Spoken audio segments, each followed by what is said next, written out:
Oui, merci. Je crois qu'il y a des agressivités, des virulences et des écarts qui cachent en réalité bien des renoncements. Julien Bainvel peut nous faire la leçon sur la situation nationale, parler de honte, etc.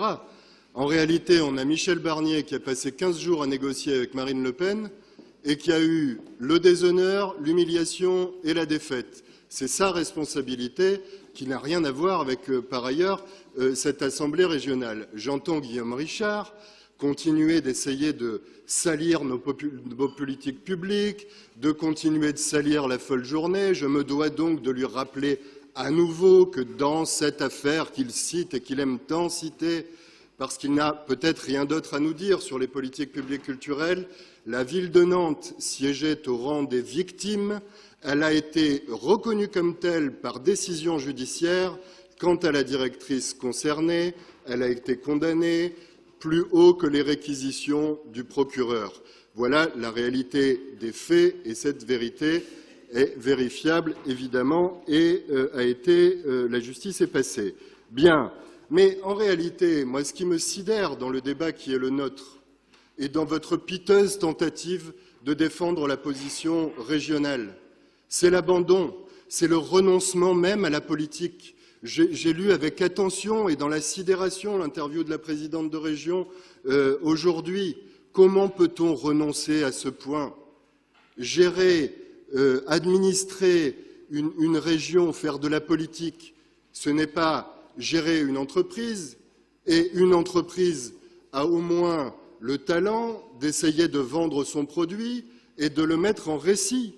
Là, nous avons un discours « j'assume la dette, j'assume la dette ». Je rappelle à tout le monde que le budget Barnier est tombé en même temps que le gouvernement, donc il n'y a même plus les 40 millions d'économies demandées qui se sont magiquement transformées en 100 avec des règles à calcul qui changent tous les jours. Mais faire de la politique, c'est choisir des politiques publiques.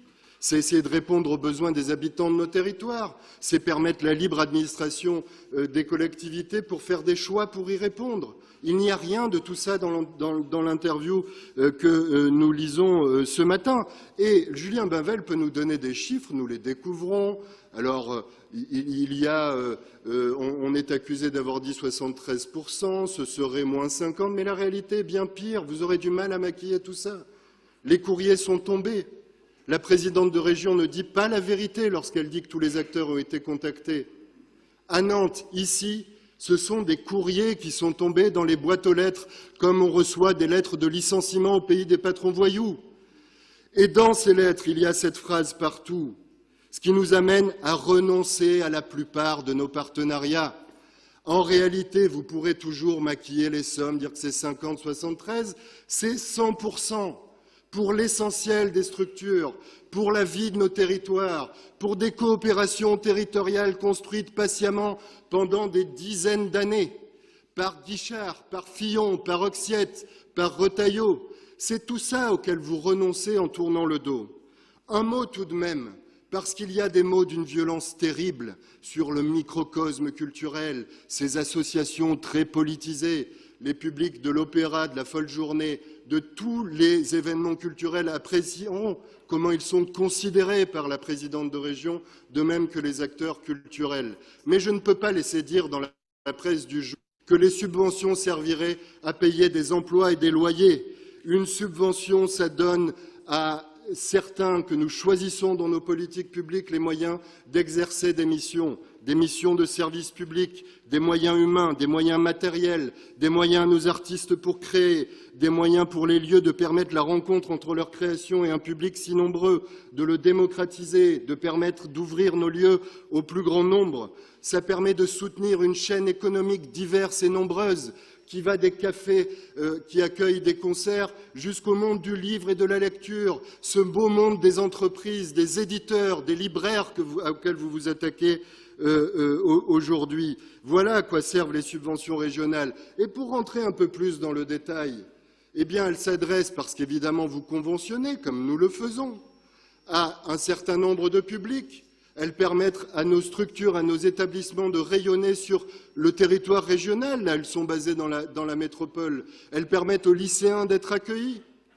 Je prends un seul exemple, j'aime à le citer. le Festival du cinéma espagnol, dont nous ne savons pas très bien s'il va pouvoir avoir lieu. 10 000 scolaires, 8 000 lycéens. À quoi pensez-vous que servait la subvention régionale? À accueillir des lycéens? Vous nous parlez, sans connaître rien au monde culturel que vous méprisez tant, de subventions sur l'emploi. Les 3 directeurs artistiques sont bénévoles. Ça tient avec une foule de bénévoles. L'argent va aller aux propositions et aux actions culturelles et évidemment à la programmation pour pouvoir accueillir des invités. Enfin, oui, plan social, il y a. D'une part, j'espère pour le Conseil régional qu'il n'a pas versé d'aide publique à Michelin, parce que nous serons vigilants, parce que des aides publiques sont versées au monde de l'entreprise sans contrôle, sans contrepartie, sans remboursement quand il licencie. Michelin, puisqu'on parle d'argent public, c'est chaque année entre 30 et 50 millions d'aides publiques, tout confondues, qui ont été versées par le gouvernement. Il y a là des masses à récupérer peut-être, si vous êtes attaché à l'action publique. Mais je reviens au secteur culturel. Les pôles régionaux, patiemment construits sur le territoire de la région, ont révélé leurs chiffres. 2 443 emplois qui pourraient être supprimés, plus d'un tiers des emplois des structures, un quart des artistes, auteurs et autrices qui envisagent de changer d'activité. Voilà la réalité des prix.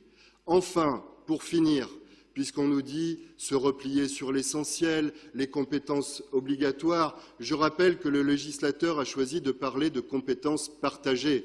C'est bien que nous la partageons tous, toutes, et qu'on ne nous dise pas ici que nous n'avons pas le même propos vis-à-vis de tous les pouvoirs publics. Je dis partout, avec mon collègue d'Angers, que pour l'ONPL, comme pour notre opéra, nous demandons à chacun de rester autour de la table, quelles que soient les difficultés financières concernées. Mais quand nous avons ça, je répète ce qu'il y a écrit dans les courriers, renoncer à la plupart de nos partenariats.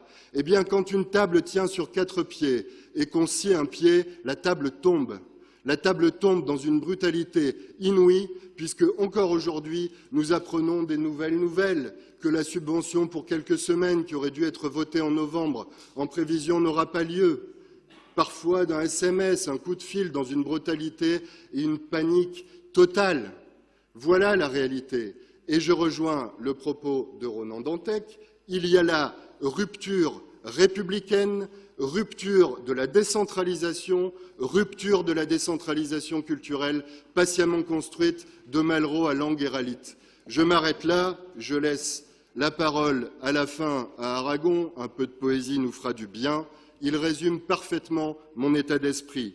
Il s'agit maintenant de comprendre comment recréer une dynamique d'échange, sans quoi la panne de dialogue va durer et à sa suite, il y aura immanquablement des retards d'avenir. Vous aurez compris qu'à Nantes, nous ne nous résignerons jamais aux retards d'avenir que vous aurez à assumer.